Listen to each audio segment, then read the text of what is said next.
Okay, looks like we are live. Just wait for people to come in. Give it a quick drink here. I'm gonna drop my chair a little. All right. Is my audio coming through all right? Just checking for everyone. Yep. R.I.P. David Lynch. That's a real tragedy. Everyone can hear me okay? Excellent. All right, let's hit the intro.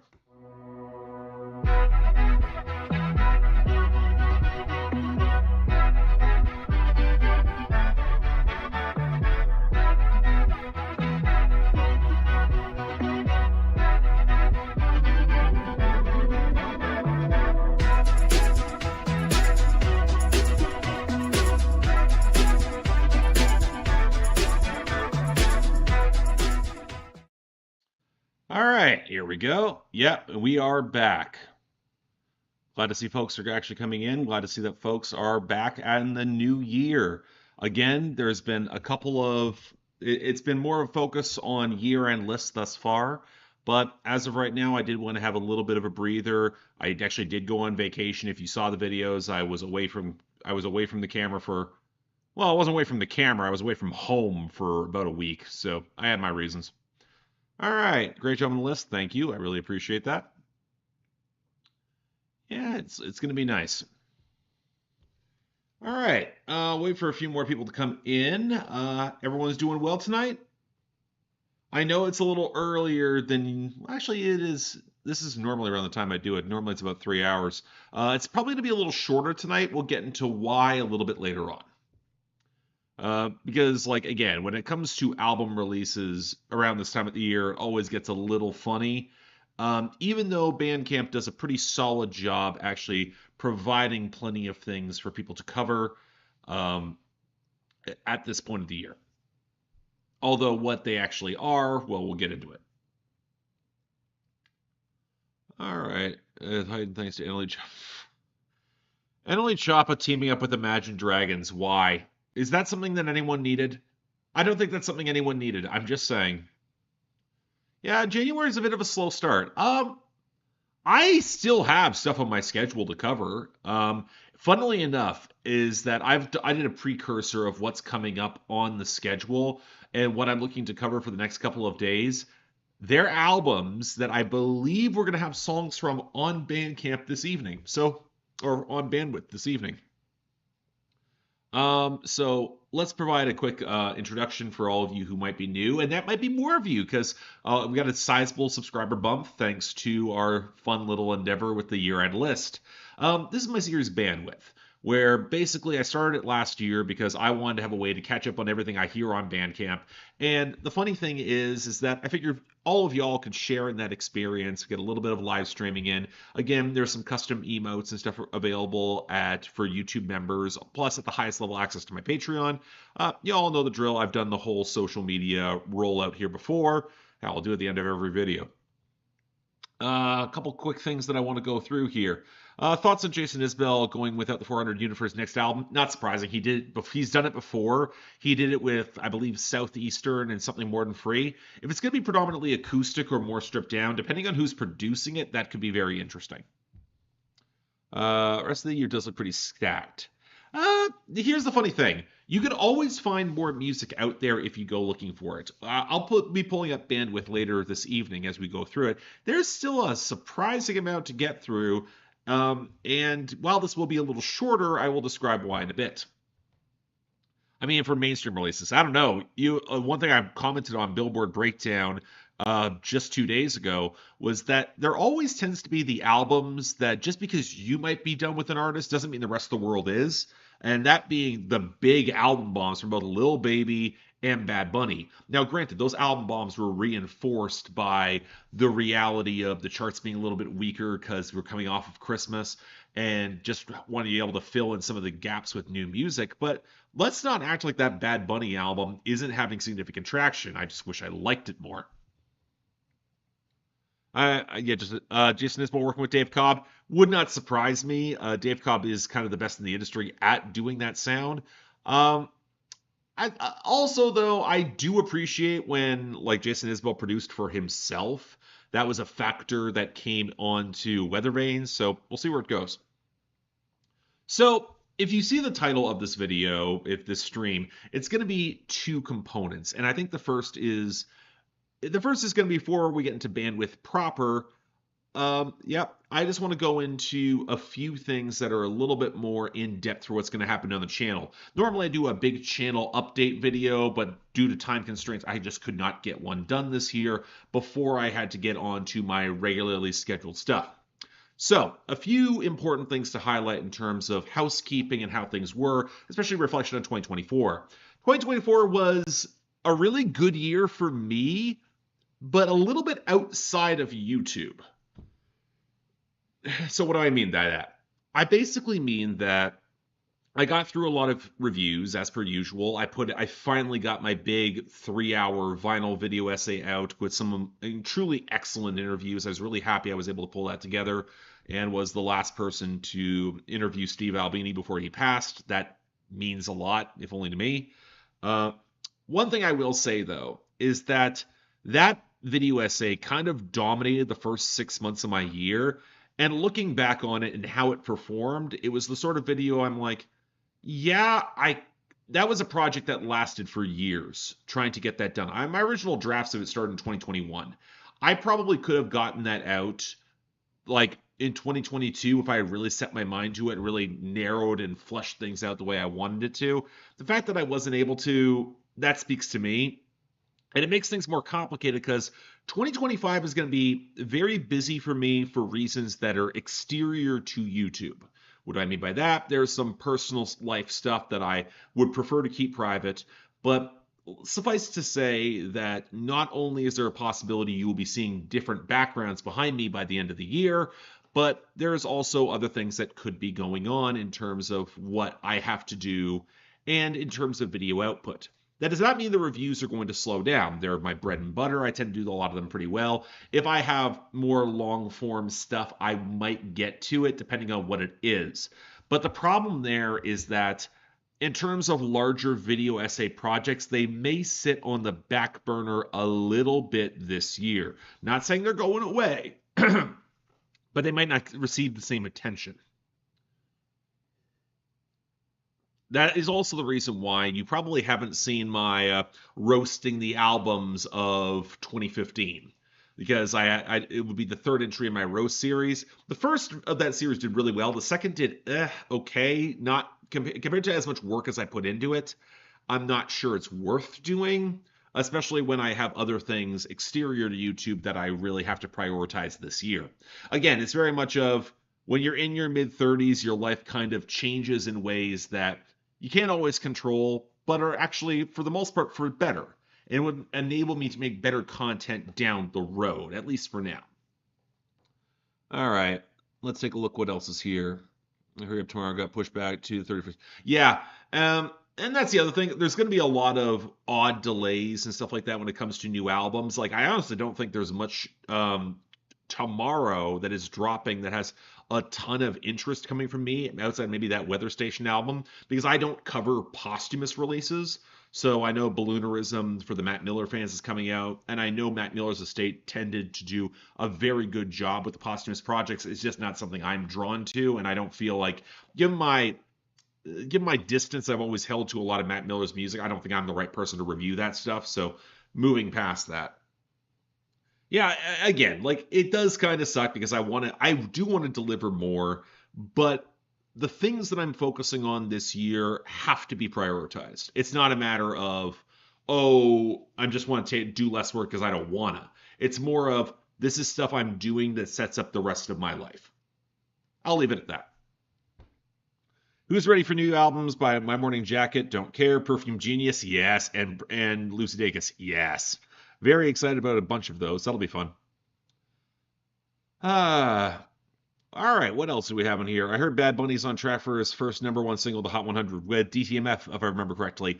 I didn't cover it on Billboard Breakdown. I will probably have more to say if it actually goes to #1. Otherwise, it'll wind up as the rare album bomb single that did not get a full-length proper review. We will have to see what that looks like. Nissan Altima is slowly rising up the Billboard, bubbling under Hot 100. Do you think it's going to reach the Hot 100? The bubbling under charts are really a shot in the dark. Sometimes something gets momentum at the right moment, or it goes viral in the right moment. I will say Doechii is better at playing TikTok than really anyone else on TDE. I think there's a shot she will get there. I think it is. I'm not going to put a lot of money on it, especially as Nissan Altima is not exactly radio friendly. Like it is, it's a very bruising song. It's extremely aggressive. It's a sort of song I really love, but it's not exactly commercial. Even if I would say the runtime would make it so. It is likely that Mac may end up having an album bomb. You see, you say that, but I don't know. Mac Miller has never had an album bomb. He never, like, even beforehand, but even before he passed, like, he had the occasional song that crossed over, and occasionally streaming does well, but I don't know if enough people are seeking that out. I would have to see what the projections look like. And again, posthumous albums are always extremely tricky in terms of the people who would seek it out. Mac Miller has had a long, stable fan base, but they're also not a fan base that would drive up streaming numbers to the volumes you would see in other places. Yeah, we'll see if TikTok lasts beyond this Sunday in America. That is an interesting point because if TikTok winds up getting banned in the US, my hot take is that it probably doesn't. I think that it's going to get held up in court battles or there's going to be some sort of stay put in place to keep it around. I don't know how it's going to happen. I wouldn't be surprised if it goes down briefly, but not consistently.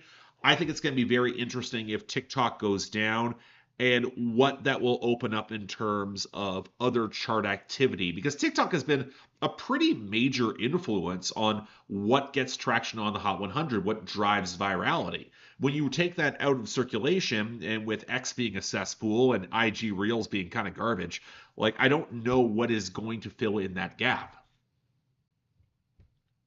I was watching the year-end list. I was just wondering what you think bad is because I think Richmond North of Richmond is different than Tread.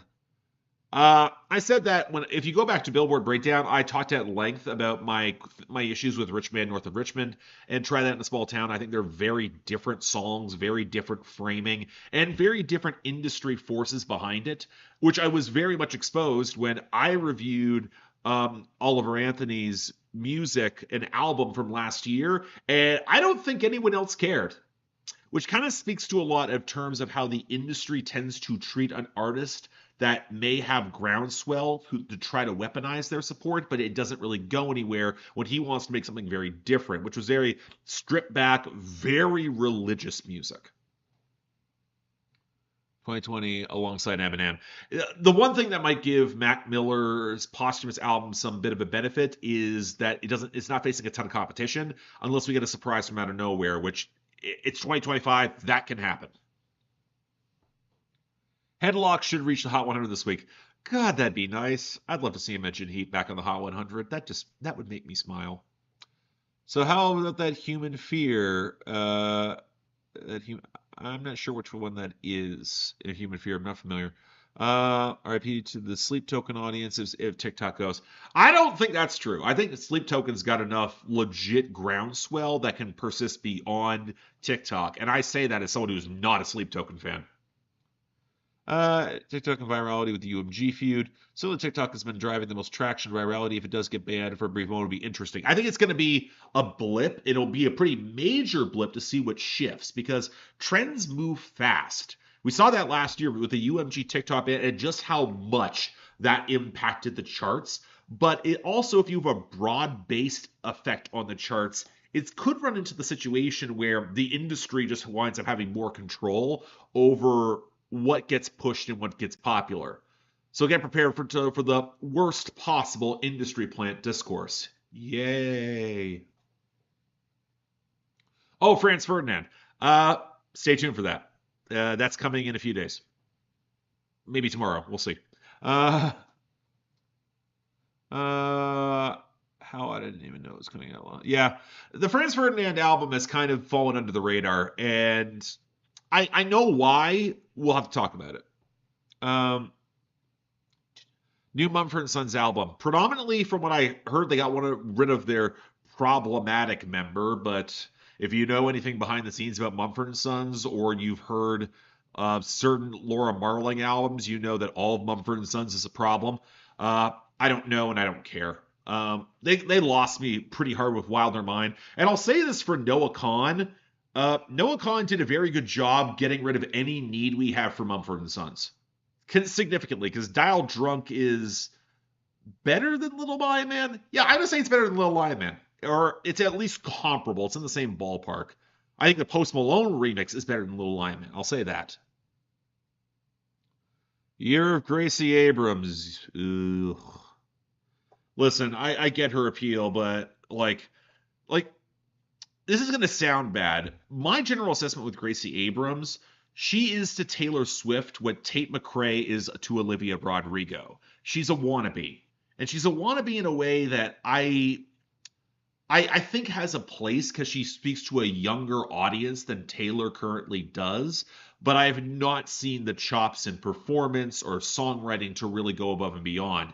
And let's be honest, she also got into the Doors thanks because her dad is J.J. Abrams. That's a thing. Now, granted, if we're being honest, Taylor got in the door because her parents were well-connected finance people who managed to have a stake in Big Machine when she got signed. But different story, and quite frankly, Taylor was able to stand the test of time far beyond that. Tate McRae wants to be so many different things. Yeah, she does. I know that Tate McRae album is coming, I believe, first quarter this year, so it'll be interesting where that goes, even though I think that there's going to be a lot of people who will probably be kind of.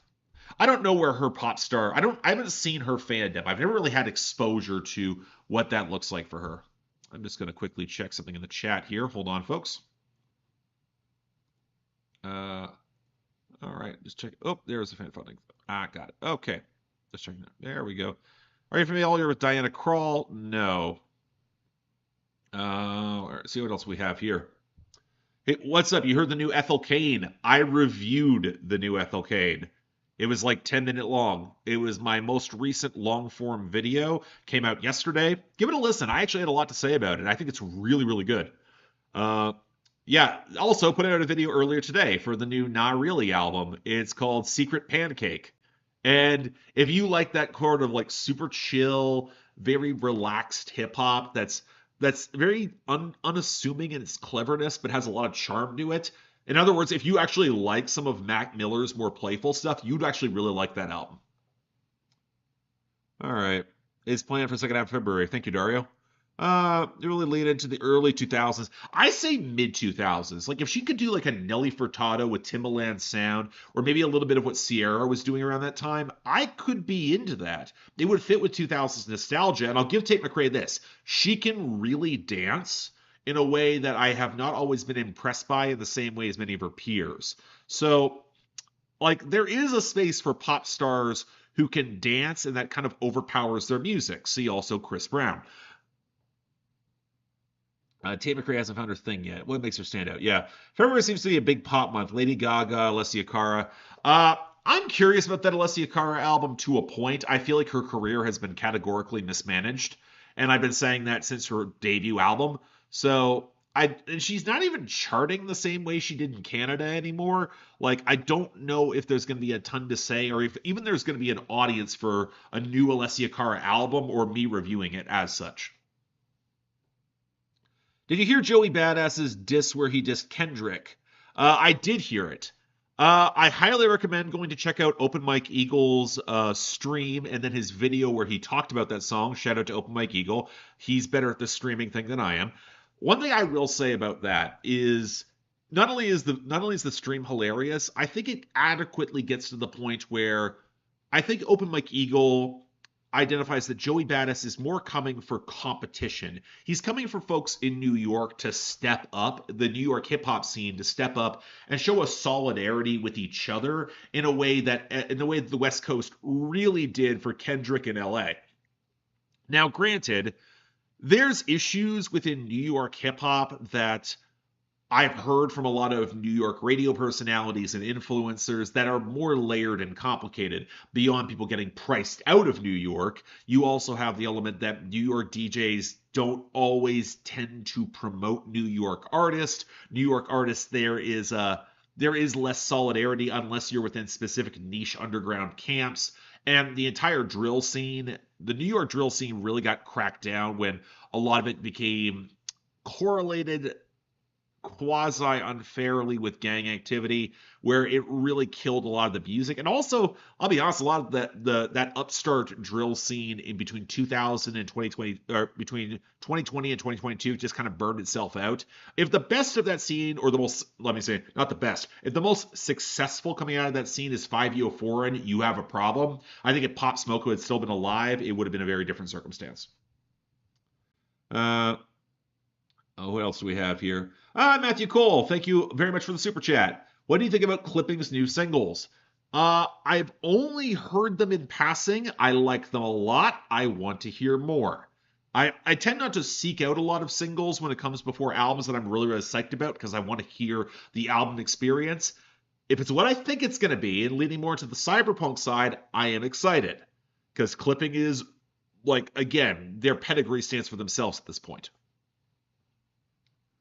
Okay.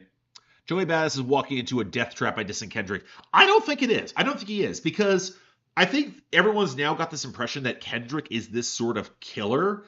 I think Joey Badass, in the right framing, can go toe to toe with Kendrick Lamar. Joey Badass has legit great albums. He's a very creative rapper. He's a phenomenal performer. And this is someone who saw Joey and Kendrick at the same festival in 2023. I will say this. I think Joey is looking for the challenge, but I also think it's more kind of similar to what Kendrick did with the Control verse. He's calling out the competition. I think it would be more of a friendly sparring match. I don't see it getting personal at all. And that would be great. That's great for hip hop. I love competition in that way. I don't think either of them would take the L. I think it'd be one of those ones where they go back and forth. They maybe split like a couple, like 4 or 5 songs a piece. Not 4 or 5 songs. 4 or 5 songs between the two of them. It'd be nice. I don't see it being a bad thing. The whole argument that rap beef means you have to end someone or someone winds up getting shot is really a foundation of a lot of the entourages and the non-creatives that spur on the worst elements of rap beat. All right. I'm curious about the new Rebecca Black EP. I like the first 2 songs more than anything she's done thus far. I'd be curious about Rebecca Black. Oh, hi, Lena, as well. I'd be curious for that. I believe it got pushed back, so I don't think it's dropping tomorrow. It might be dropping in next week, I think. We'll have to see. Or later on. I know that for sure. Matthew Cole, once again, thank you for the super chat. Side note, what do you think of the Cyberpunk 2077 influence? You mean the cyberpunk influence that's also existed in cyberpunk literature and video games and Blade Runner and a whole swath of stuff that has pre-exist just Cyberpunk 2077. Like I don't want to denigrate that because inevitably the video game would have some cascading effect, but really Cyberpunk actually extends further back, and I would want to see specifically, especially if you go back to the last time that Clipping engaged with space themes, which was in 2016. I'd be curious to see how a cyberpunk theme gets enmeshed with Black culture specifically and Afrofuturism. I think that's going to be the more interesting crux point there. The problem with Joey's statement is that he himself isn't putting up the same way that pulling up for the same way Kendrick did for the West Coast. Joey hasn't put out an album since 2022. So, again, I think it's going to be a matter about who he puts on and who he backs. A lot of groundswell movements just require time. TDE, you can argue that GNX is a project that's 15 years in the making, because that comes back with TDE and all the work they laid down, especially as there are systemic factors that are tied to New York radio and New York hip hop that are very different than West Coast and LA hip hop. All right. Okay. How are you feeling about the new FKA Twigs so far? Her next record is next week, I believe. Yeah, it is coming soon. Osexua. I'm not as excited as I was for Capra Songs, because Capra Songs had Tears in the Club, and I love Tears in the Club. I don't know. I'm excited. I'm really hoping the rumors are true. Are true. Okay, how am I rephrase that? I'm hoping Nicki Minaj isn't on it because they were in a studio together, and I don't want FKA Twigs anywhere near Nicki Minaj. I'm hoping the production's good. I'm again, FKH Twigs is a really compelling artist. I really loved Capra Songs because it was her most loose and song focused. It really flattered her voice. I didn't love the lead off single here, but again, we will see. What else is here? Not really commented on the review. I mean, I tagged him, so he's a really good. He seems to be a really good dude, and he's again unassumingly clever, and I kind of love his sports references. It's legit fun. What else is here? Don't see any awful albums. Did you hear the new Spelling single? That's the one I haven't heard. I'm excited for a new Spelling album. Like again, there's a lot of artists that have impressive track records that are coming for this year. I'm really excited to hear a lot of it. We just haven't gotten to it yet. Matthew Cole, again, thank you for the super chats. I appreciate this. Given Phineas's darker production, I feel likely a post-punk band could have added textures. Huh. Okay, I don't know where Phineas is producing, unless it's tied to FK Twigs, or maybe it's tied to something else. I'm not sure. I'm missing context. Dochi again, but she's probably dropping the debut album this year. I mean, if Dochi drops the debut album this year, I wouldn't be surprised. TDE knows how to capitalize on momentum when they have it, and they absolutely do now. We'll see if it happens, though. She's on a better situation in comparison with SZA, given the relationship with Capital. Capital doesn't tend to screw around that much in my experience, so we'll see. Do you think the new Lady Gaga record will be good? I didn't think Disease was that special. Sorry, like I wanted to like it, I just didn't think it didn't stick for me as much as I wanted it to.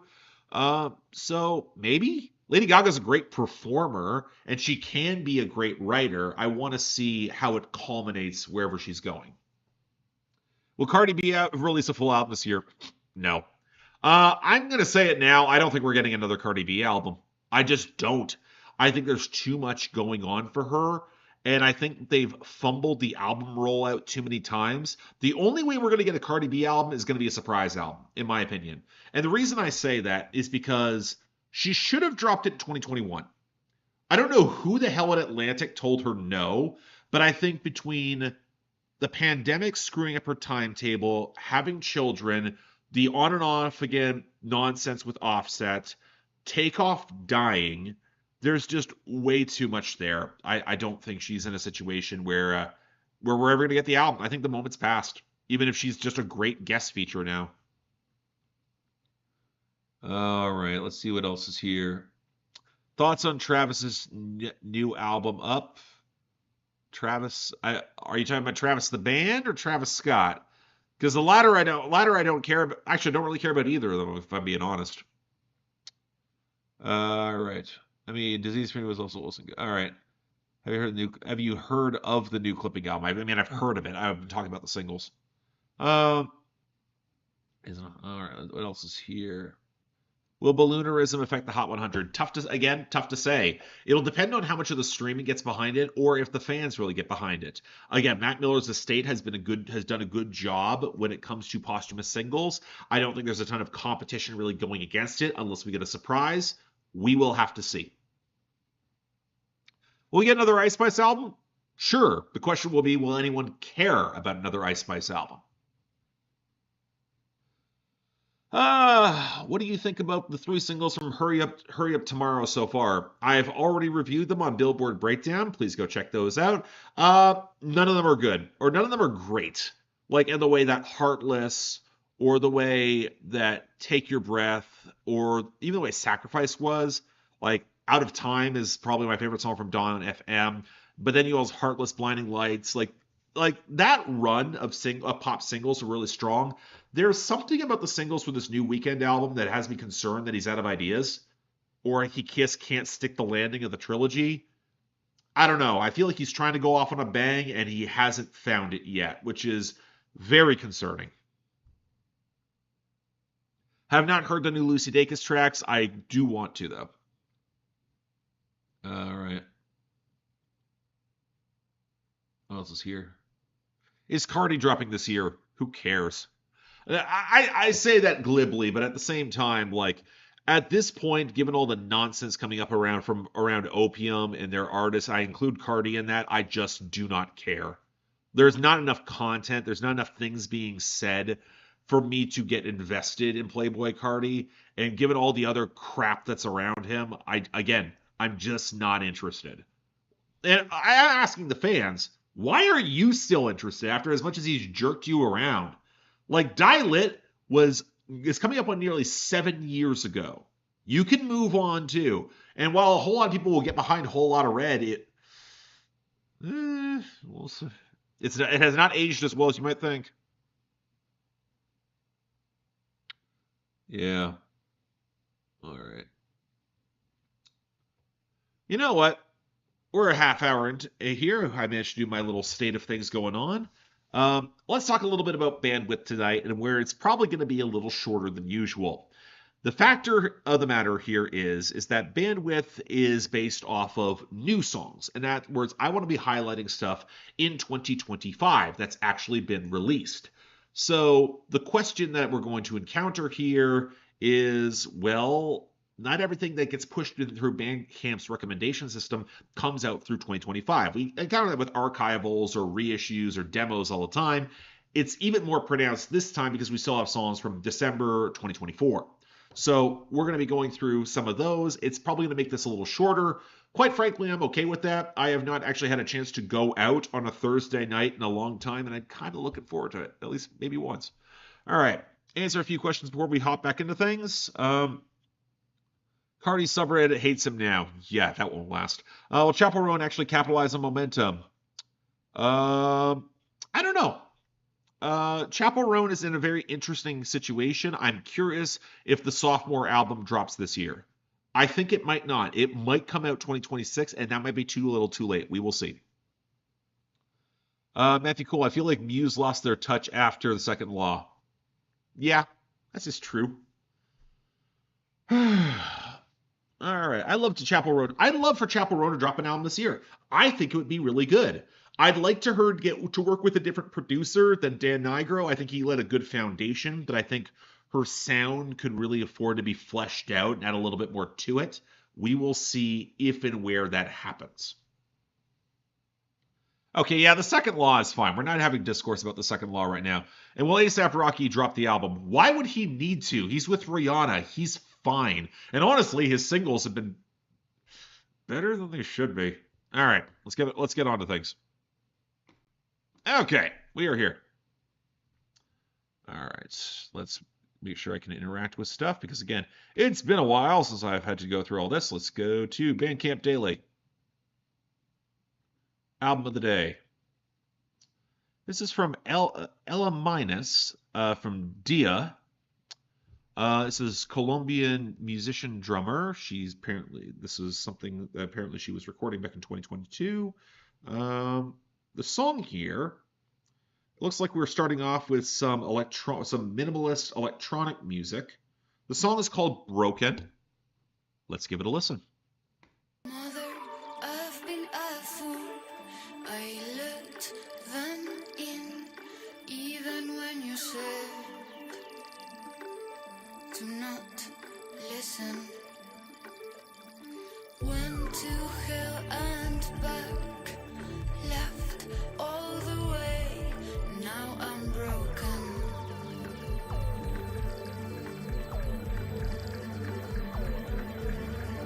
I've been a fool, acting all cool, and now I'm broken.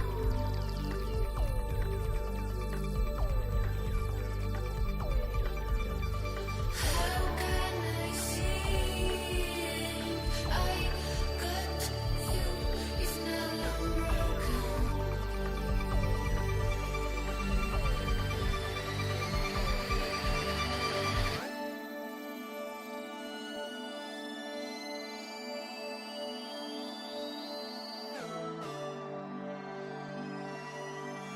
Those are interesting synths. I'm trying to get a handle on the rhythm here.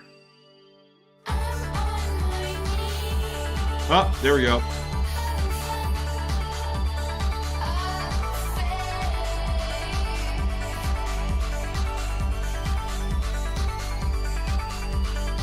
This is more stable rhythm for sure.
This isn't as clicking in the way I wanted it to, though. Like, it's pretty.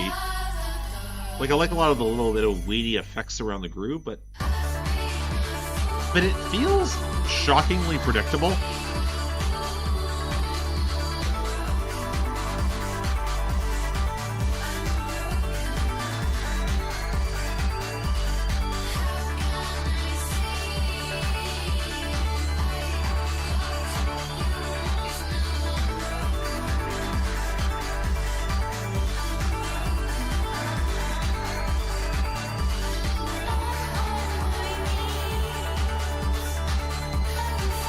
Like, it feels very fidgety, very meticulously arranged.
That was Broken by Ela Minus from the album Dia. That was okay. I think the issue immediately I had with it is that, like, it seemed like it was going into a much more abstract position very early on in the track, and then it kind of like disassembled, and then it kind of just got into a very stock dance groove, which is fine. It wasn't a bad dance groove, but it felt like it was missing something that could have put it over the top, made it feel a little bit more special. As it is, it's again, I didn't think the vocals were that impressive. I didn't think the writing was that impressive either. It was fine. Like, it's the sort of thing that I'm like, okay, I get why that will work, but I'm not sold on it. It doesn't really bring me back. It doesn't really give me a lot to say. Yeah, like I've seen people saying this could be a good TV show track or a soundtrack hit. I hear that. It would have been something, it would have had that niche in 2012. Like between 2012 and 2015, for sure. All right, let's keep moving. All right, so we're going to go album of the day. Okay, now I'm going to cover this from Jelinek. This is actually an album that was that was originally recorded in 2005. This is apparently for his 20th anniversary. Normally, I would skip over this. But again, we have a pretty limited night, and I'm kind of feeling like I want to listen to some weird ambient krautrock. So this is from Jelinek from the album Kosmischer Pitch, and the song is called Western Mimicry. Let's give it a shot.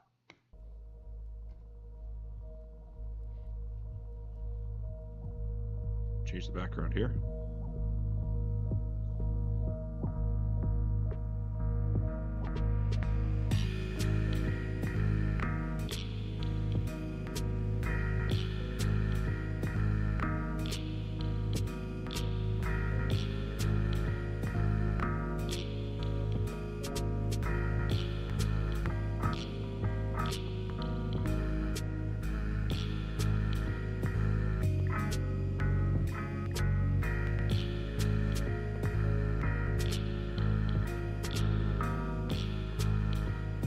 This is more interesting. Like those guitars are shuddering and feeling a little bit like...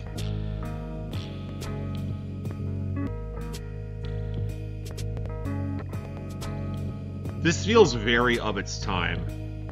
Like, I get why this would have done something in, like, 2005.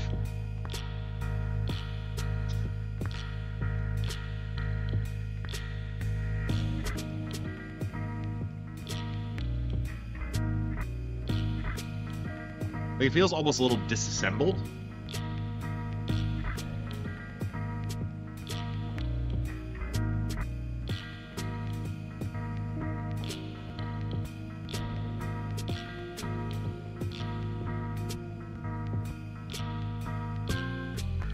Ooh.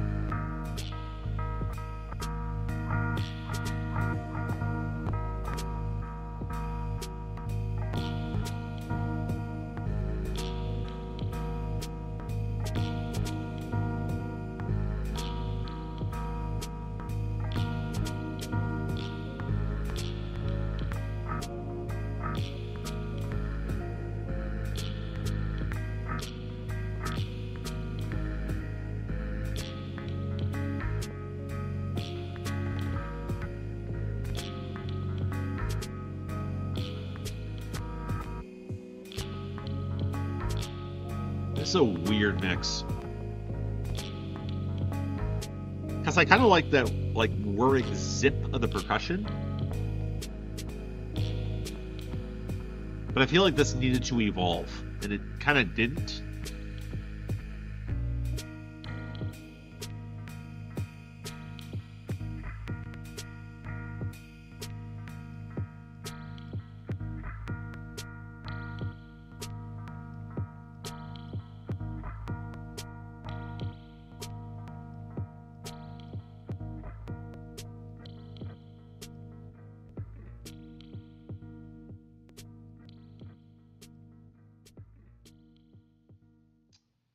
That was Western Mimicry by Jan Jelinek from the album Kosmischer Pitch.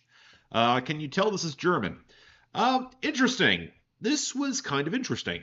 I do like the whirring of the percussion. I did like that tone. I think it built a good groove, and the guitars kind of shambled in and around where that groove was.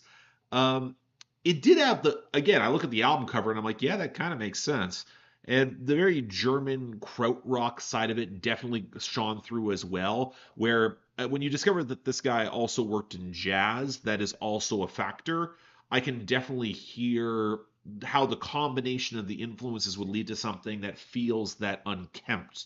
And it also did remind me a lot of the mid 2000s, where you would have those weirder guitar textures paired with underlying drum machines and electronics that would kind of make a weird vibe, and it would kind of just languish there. It didn't always fully resolve as strongly as you would think it would. I get where that worked. I didn't love it. It was more curious than I would say bad. But again, it wasn't bad. That was cool. Yeah, could have built more off the first melodic switch up, but it was pretty interesting. Yeah, I would agree. I feel like this song was missing one great crescendo or great melodic resolution to really working for me. All right, let's keep moving. Next up, from Haunted Horses, the album is called Dweller. Ooh, okay. We got metal here. Gotta appreciate some metal. Well, I take that back. It's also branded as punk, industrial, and noise. The opening track that we're getting is called Dweller on the Threshold. Let's give it a shot. Just gonna change the lights.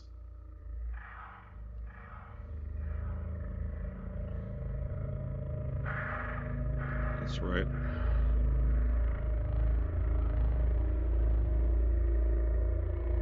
There we go.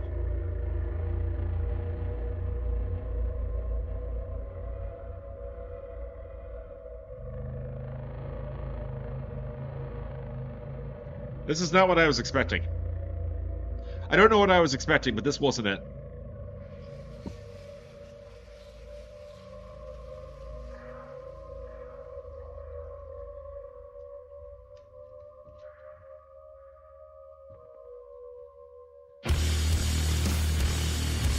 Ah, got it.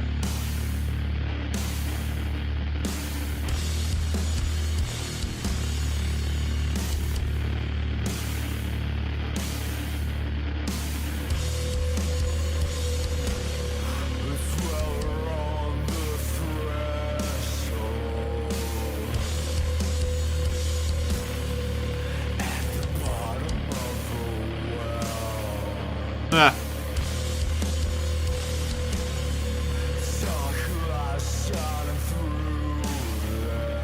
Yeah, Rid, I'm hearing it too. I'm hearing that too in a big way.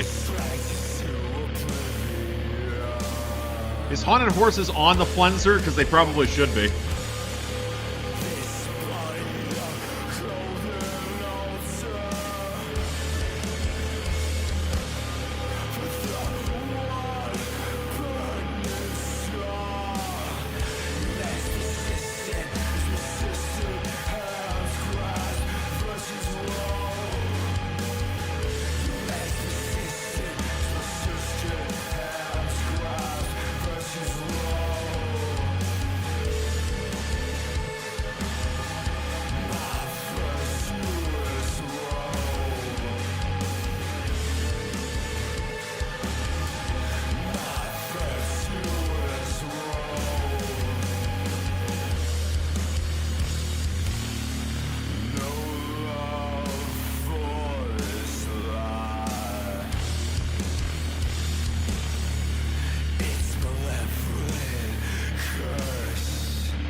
Yeah, I don't love the drum production here. Granted, I don't love the drum production on Chat File albums, but that's a different conversation.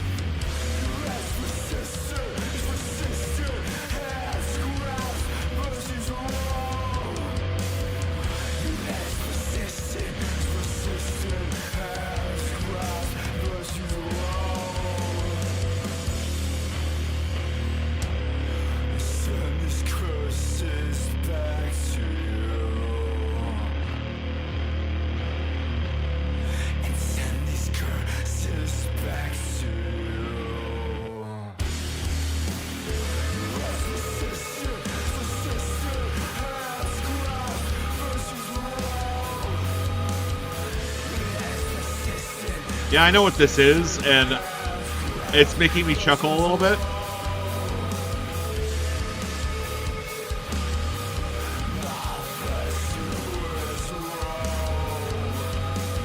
Here's the thing, Cam. I get where you're coming from, but we'll talk about why in a second.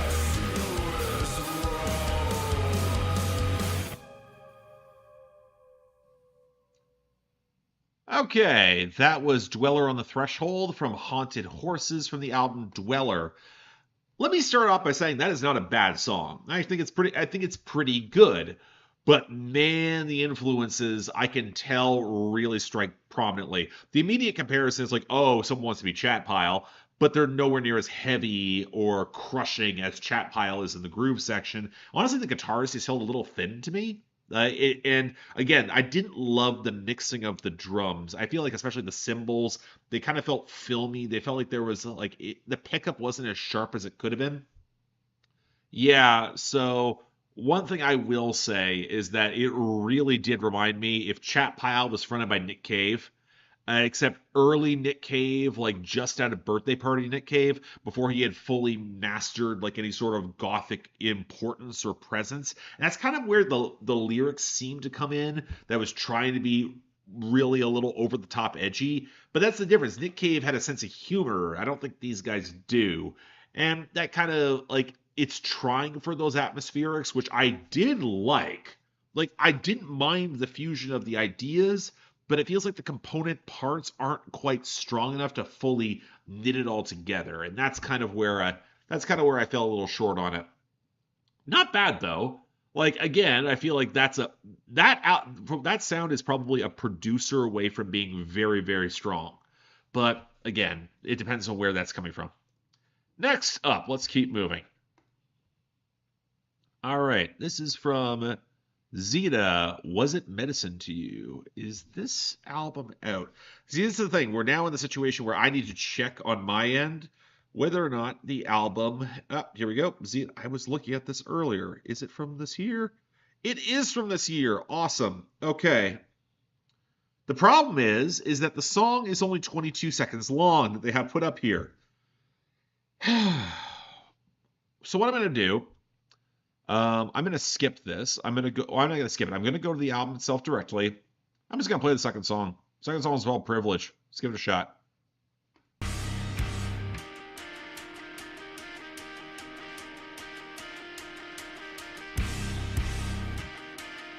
Hardcore and post-rock, eh? All right, Screamo. Let's hear it.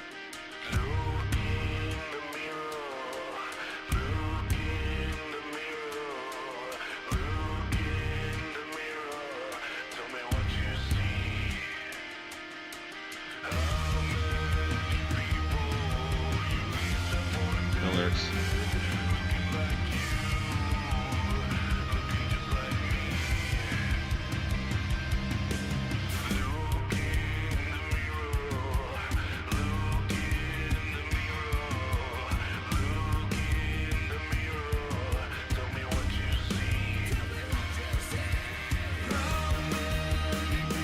Ooh, I don't like those drums.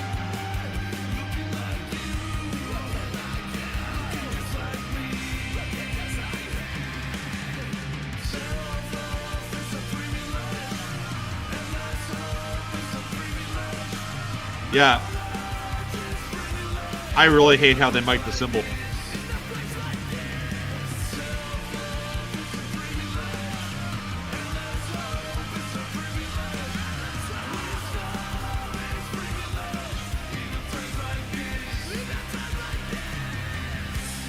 I would agree. It feels like a 90s throwback, especially with those vocals and that woo.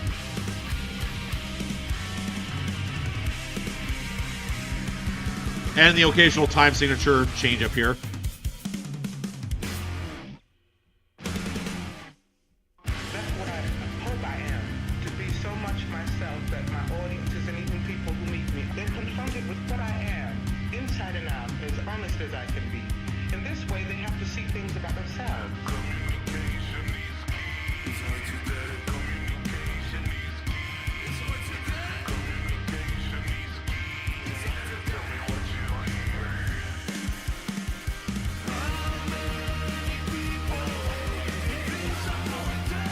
Yeah, the mixes. This is not good.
You ever the feeling someone's trying to do a little bit too much?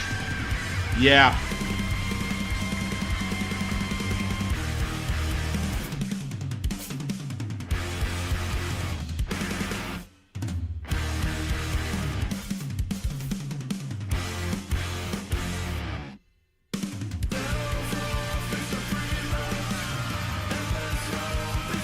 This song has worn out its welcome. Sorry.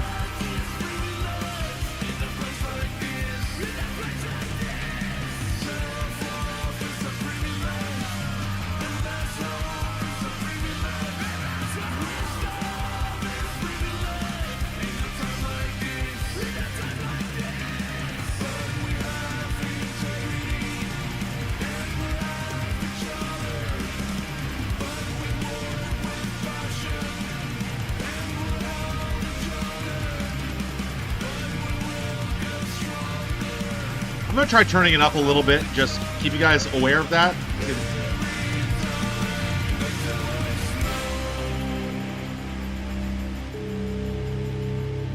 And now it's going to end. Okay. Well, that was fortuitous.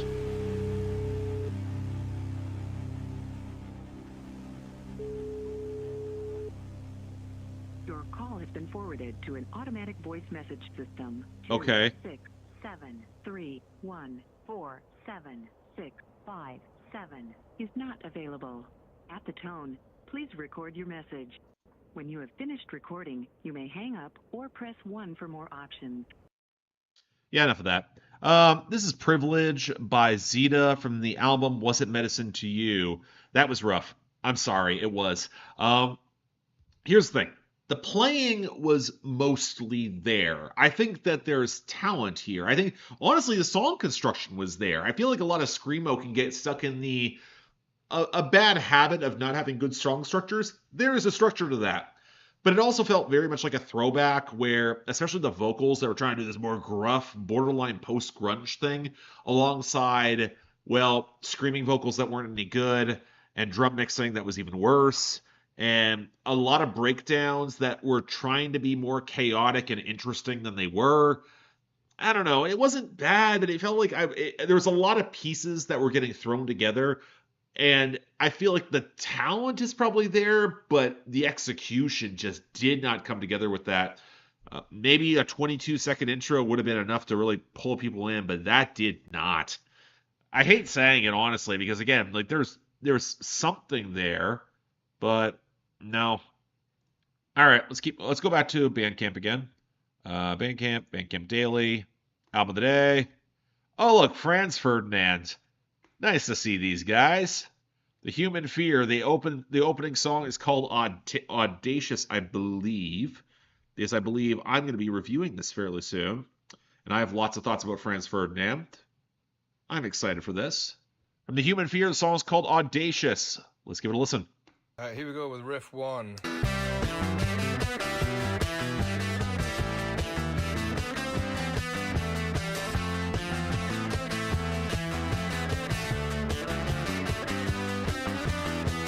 Did you ever get the feeling that there's something come undone and unreeling in the seaming, the stitching gone? So you rip a little harder till that rip becomes a run. Feel the fabric of existence come unspun. Hey there, we don't care.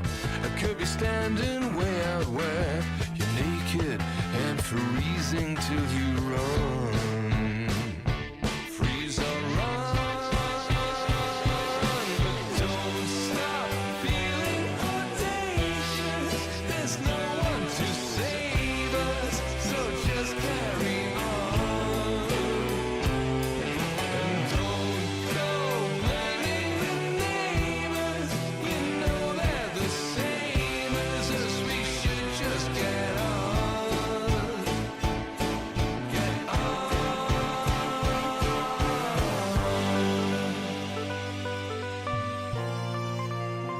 This description is really funny because they have as much frustration with the Strokes as I do right now.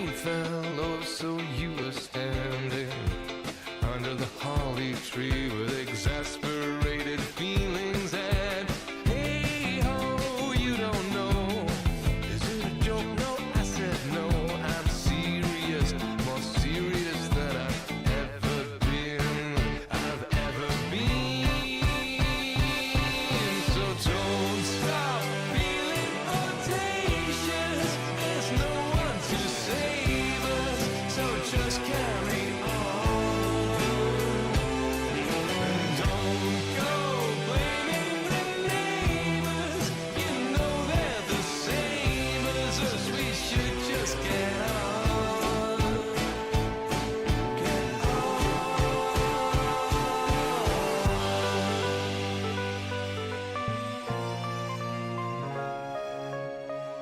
Did you ever get the feeling that your world has come undone? No revealing of a reason to carry on.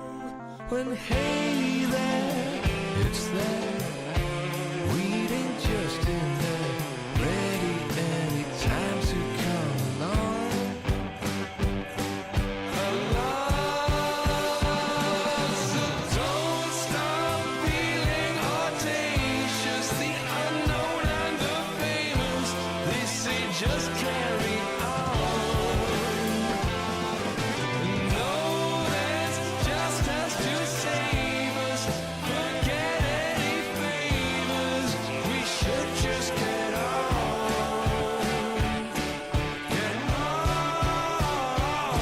with it. Well, not doing that right now. That was Audacious by Franz Ferdinand. That was. I don't love it. I gotta be honest, I don't love it. In comparison, yeah, it's really, really solid. These guys can write hooks for days. I think that there is a really crisp punch to their melodic songwriting. I am a big Franz Ferdinand fan. And that's the reason why I don't think I love this. Like, it feels very safe for them. Like, if you go back to, they got the producer back from Right Thoughts, Right Words, Right Action, which I think is fantastic. You compare that, you compare the best stuff that they had on their second album, I believe is You Won't Always Get What You Want. I love, there was a little bit more verve there. This feels like it's playing into a very, there's parts of it that remind me of Panic at the Disco. That's not a good thing. Like, I appreciate the theatricality, I appreciate the throwback flair, but Franz Ferdinand could do better. They could be weirder. Like, and that's the thing that always struck me. When they collaborated with Sparks, like, God, 10 years ago, I reviewed that album. When they collaborated with Sparks, there was more flair to it. There was more weird, funny stuff going on, and it didn't always stick. Like, that album is more flawed than a lot of people will admit, but yeah, thank you, Ray. You could have had it so much better. I appreciate that. Yeah, it's all right. Like, I will say, there's much better songs on the album. I will get to that when I review the album in X number of days. I don't know. So, like, as an opening song, it's good, but I wanted great, and this is not great. Like, again, we'll get to more on the album itself proper, but Franz Ferdinand are now very much in their comfort zone, and while that is fine when you're a band that's like 20 years in, like you're allowed to be in your comfort zone 20 years in, it doesn't thrill me the way I was hoping. Better term, it's not as audacious. Yeah, exactly. Like, if you're titling your track Audacious, and your track feels as safe as that is, even by, like, workman standards of indie rock, you can do a little more. That's all I'm saying. All right, let's keep moving here. Let's actually get on to the stuff that is not being highlighted. And this is where things will actually go a lot more quickly, because the new and notable releases go pretty fast. I'm going to skip the one tied to David Lynch because it's not on my list. I don't know what that is per se. And again, not sure I feel apropos to touching on that at this time. Again, it's not on the list of what we have, so I'm going to move past this at this time. Next up, though, we have from Hannah Leas. The song is called Polly Pocket. Let's give it a shot.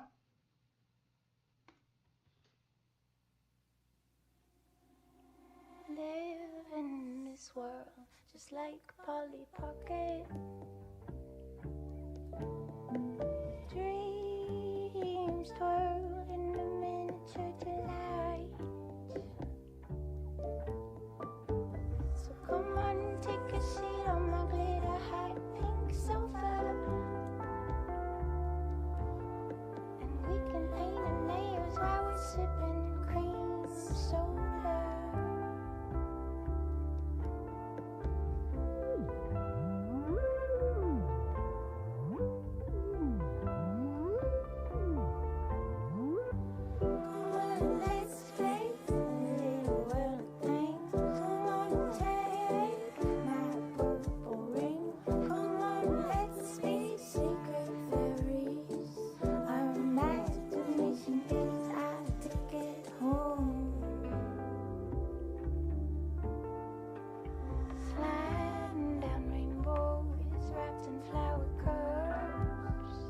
I don't know about this one, guys. Sweet little things captivating eyes. Precious pearls jamming the world so magical. Yeah, this is not Björk. I know Björk. This is not it. Come on and take my hand, we'll stay forever mystical.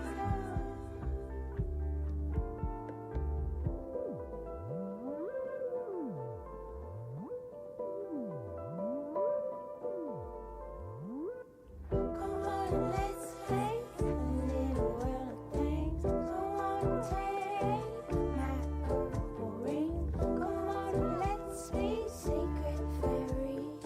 Our imagination is our ticket home. I don't know. Y'all are harsher on this than I think I'm going to be.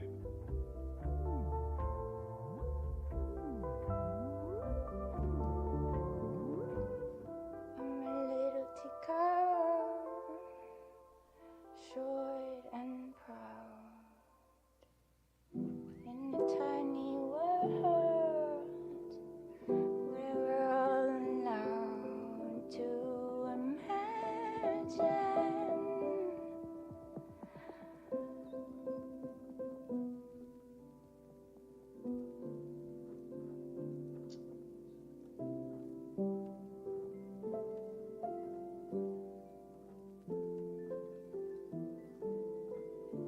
That is an interesting texture.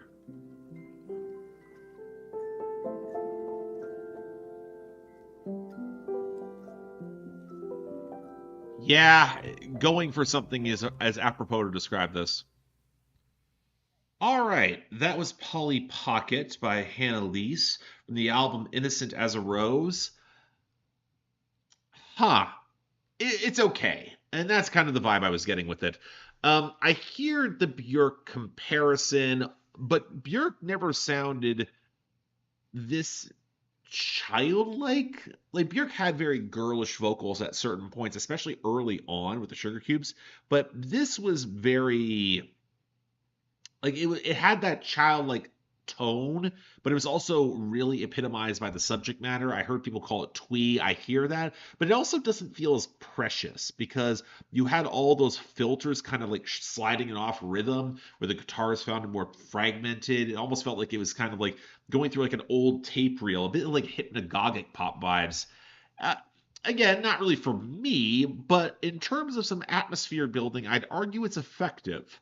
So I didn't hate it. Like I didn't mind it. I wouldn't go back to it, but all right. I see what it was trying to do. Not bad. All right, next up here. All right, this is I'm just going I have to check my records here if this is something from 2024 or not. Hang on. This is not. Okay. We have some indie rock or indie pop rock, jangle rock.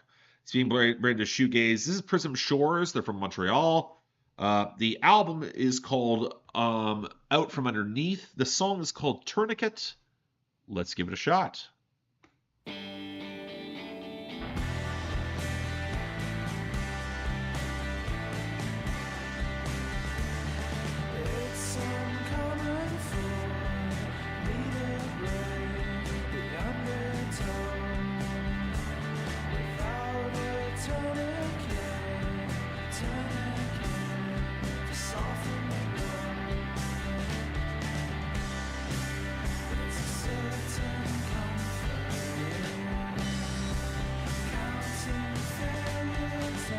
I've heard a lot of acts who do this now.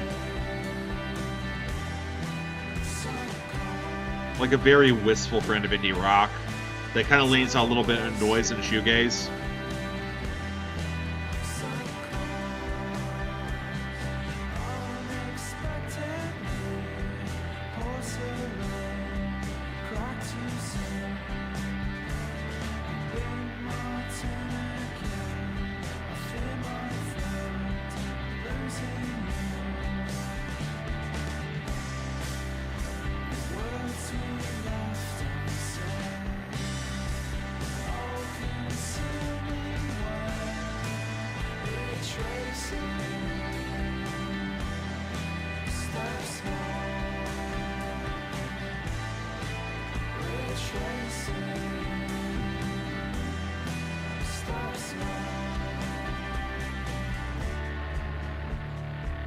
discord gets amplified. This is very cozy rock music. Without a line of sight.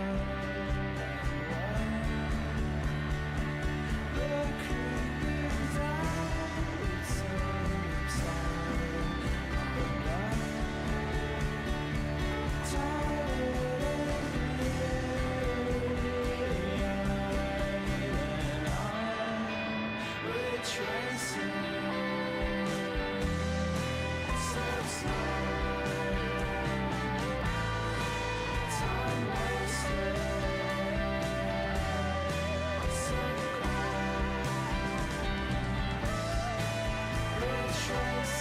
I don't like those female vocals. They're not blended well.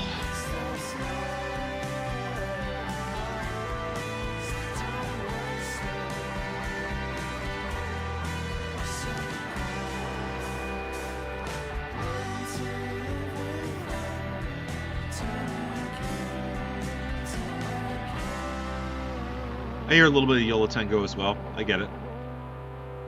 Alright, that was Tourniquet by Prism Shores from the album Out From Underneath. That was very, very okay. Not bad by any means. It was very comforting, very cozy indie rock, dabbling in a little bit of shoegaze, a little bit of jangle as well. Kind of had a bit of an Always vibe if Always had no momentum and was going for something more dreamy. And also predominantly had less of their female singer. But I think the vocal interplay didn't do much. I didn't think any of the vocals did much altogether. I just thought the interplay kind of like soured the song a little bit for me. I also feel like it wasn't doing anything all that special. I've heard a lot of indie rock make that sound, not only just the throwback, but also the revivalism of that sound in recent years. It's all right, but am I going to remember it? No. Is it special? I kind of wish it was. It is what it is. I think that's a guitar tone going on. Yeah, I actually checked the credits. There is female singing on this. It's on like 4 of the songs. All right, next up. It's a compilation. We're skipping it. Next one is a producer between... Okay, this is an intro that doesn't really give me much to work with, like 30 seconds. I can't really say much, unfortunately. Let's keep moving. Next up, composer, experimental music. This is called Temple of Hope. He's from an Iranian artist. The Iranian artist's name is Sabba Alizadeh. Sabba Alizadeh from the album Temple of Hope. And we're going to play the title track. Let's give it a shot.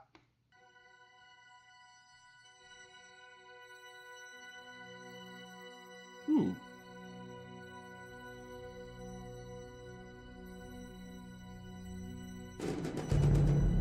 Ooh.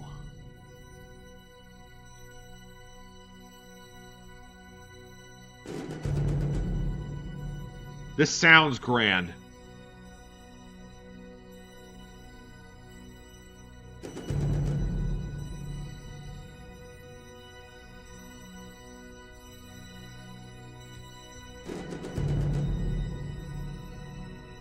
This is starting well.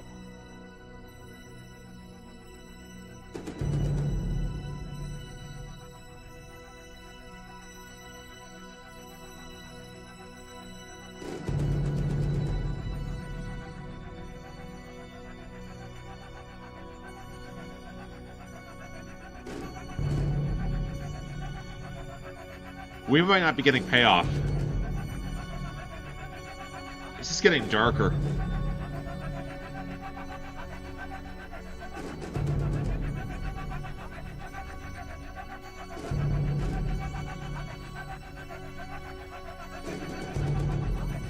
Maybe an indie thriller, just a sec, not a regular indie movie.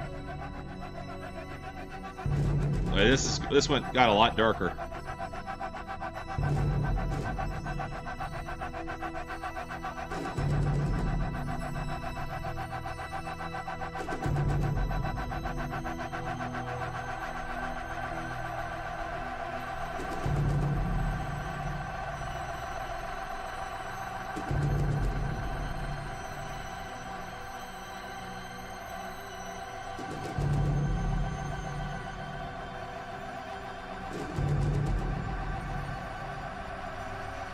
Yeah, I think you're right, Ka.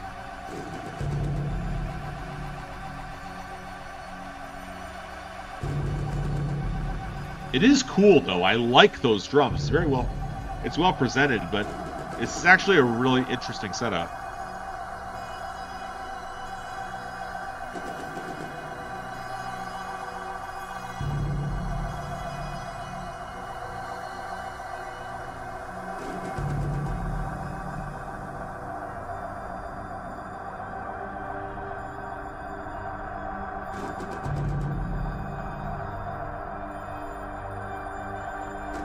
Oh, I get what it's doing.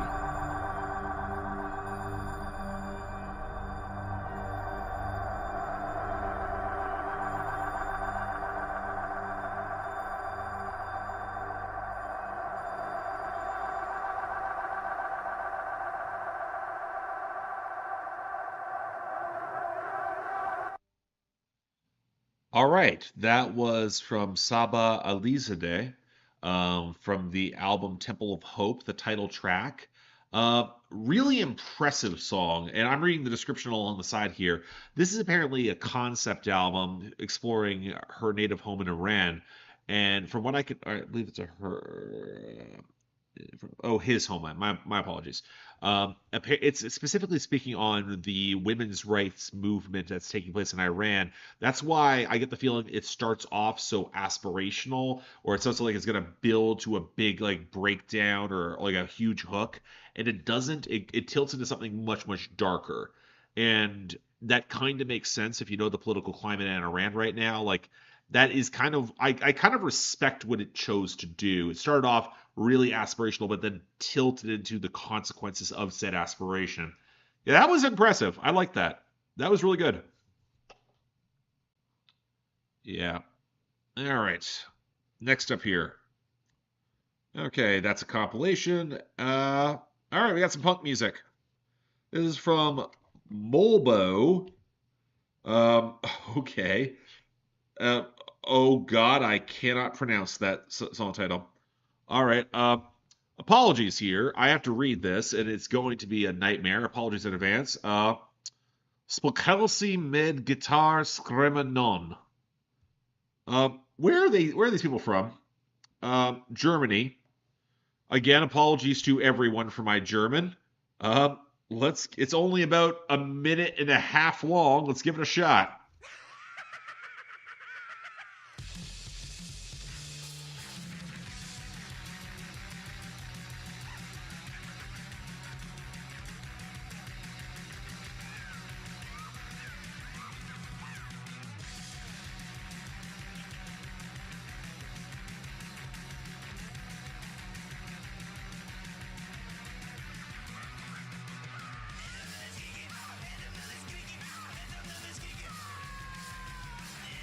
Really?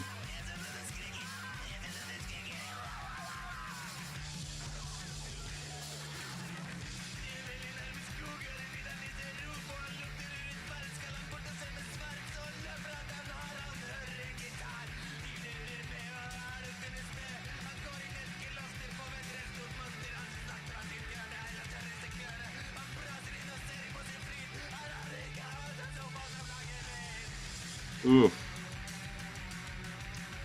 Yeah. Nah. Nah.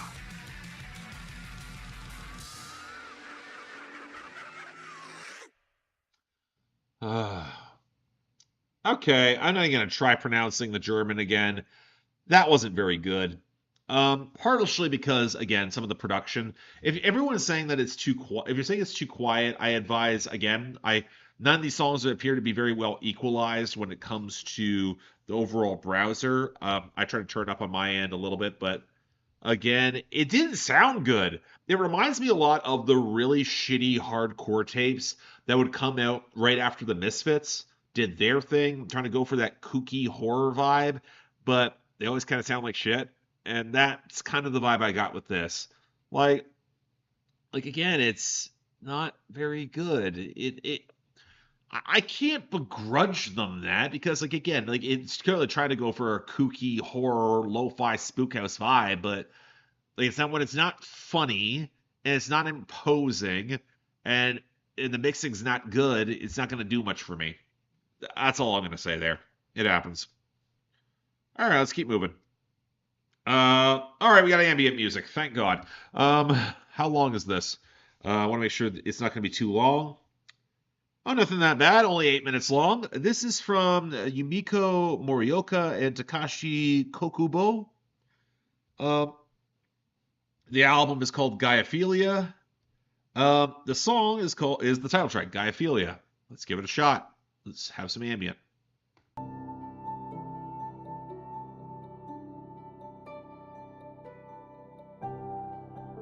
Oh, yes.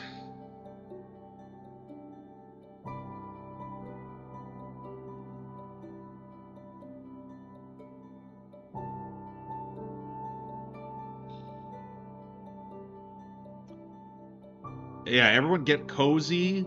Get in your cozy position.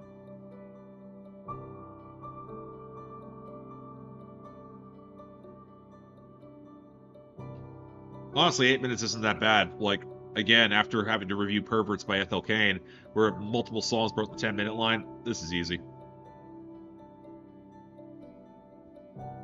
And this is really pretty too. Really like the pianos against the against the plucked strings here. A little bit of water.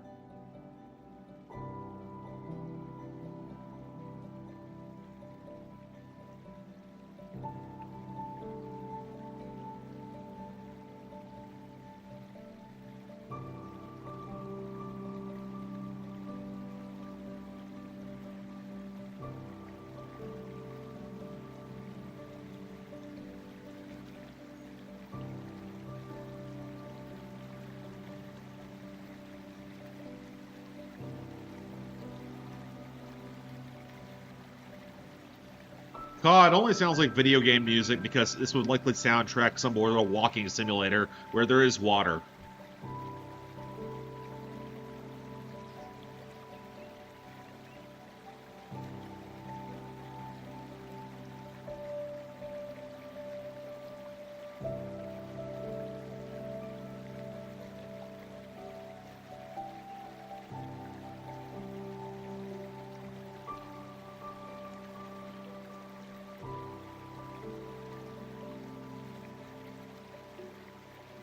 I like it. It's nice.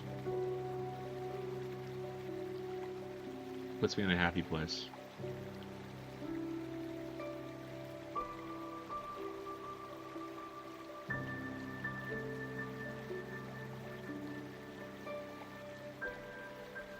And the piano work does keep evolving and doing more things, which I like.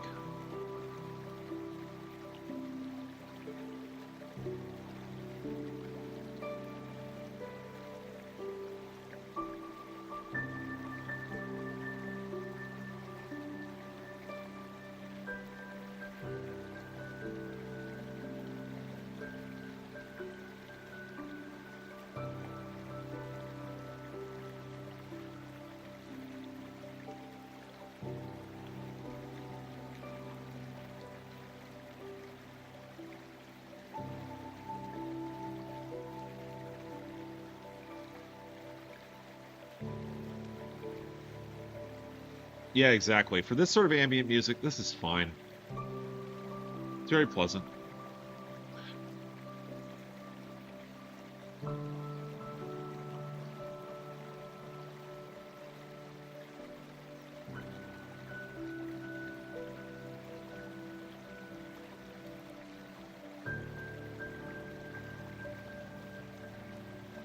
I'm also reading the background information about the artist on the side. And we'll talk more about it when I discuss the song, but it's really interesting, just the history that goes into this. Yeah, the very slight, like, guitar embellishments are really pretty.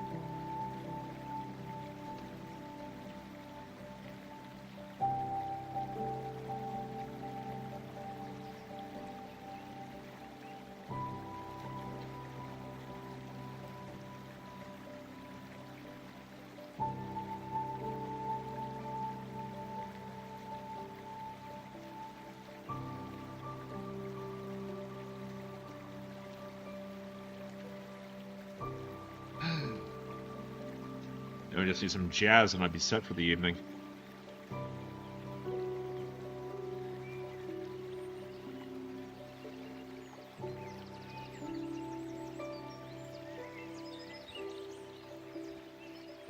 Oh, look, birds.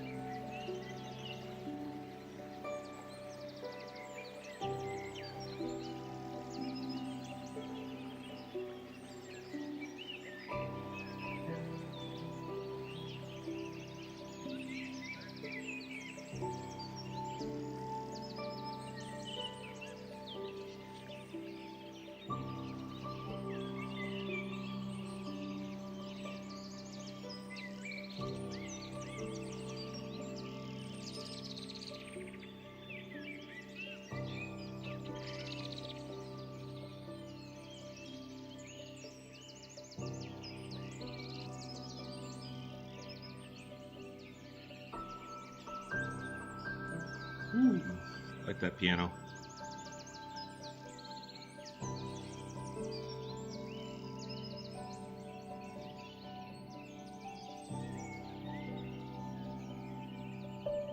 The blend from water to bird song was really nice.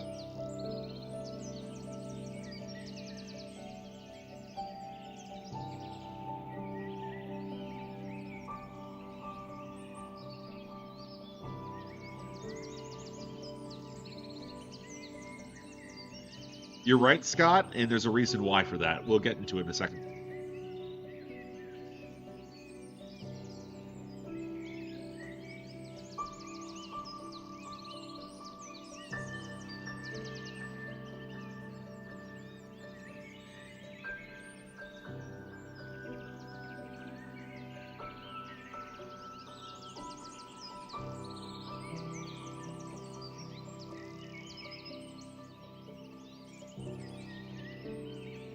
Victor, my answer is this: gradually.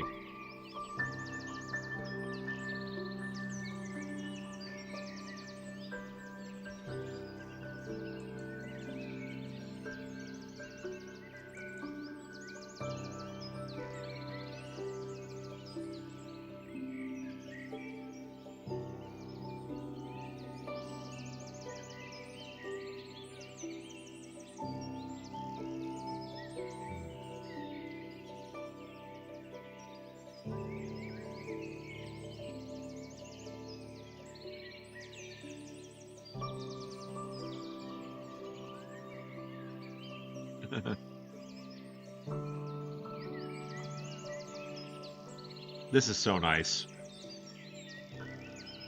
Like, I unabashedly really love this, so...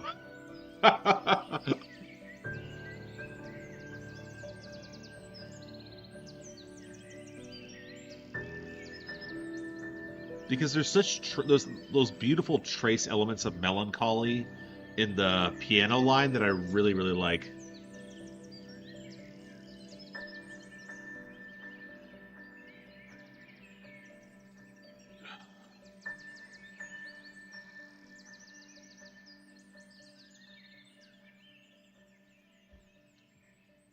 That was Gaiophilia by Yumiko Moroka and Takashi Kokubo.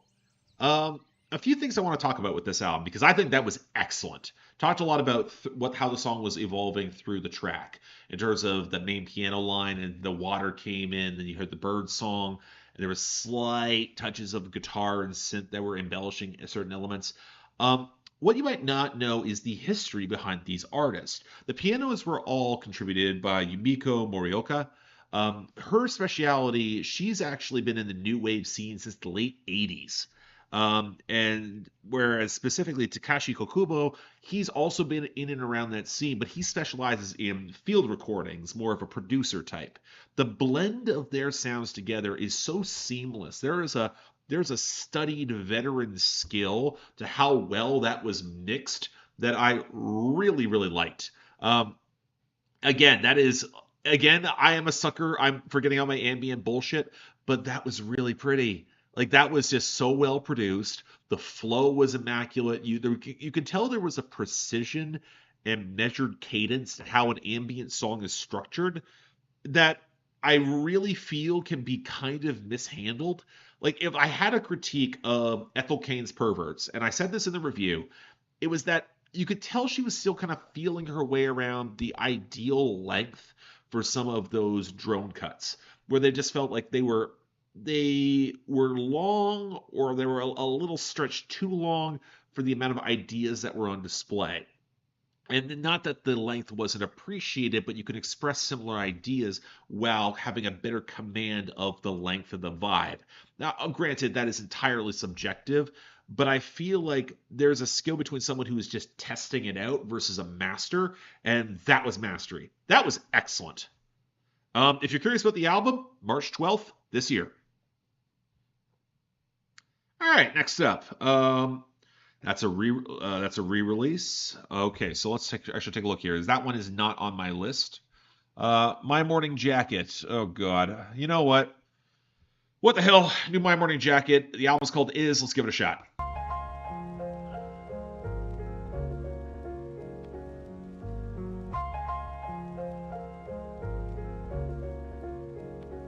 Where they say time waits for no one, dear, and it takes near death to show one, yeah, but time waited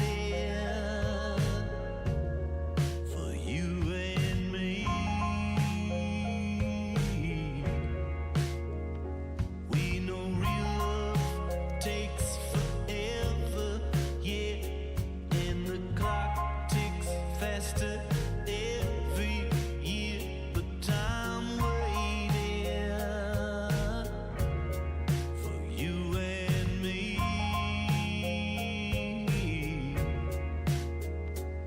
And if we don't watch out, time waited, yeah, and if we don't watch out, time will run off on us, but if we move right now, time waited, all the world's here for us, ain't no spare time.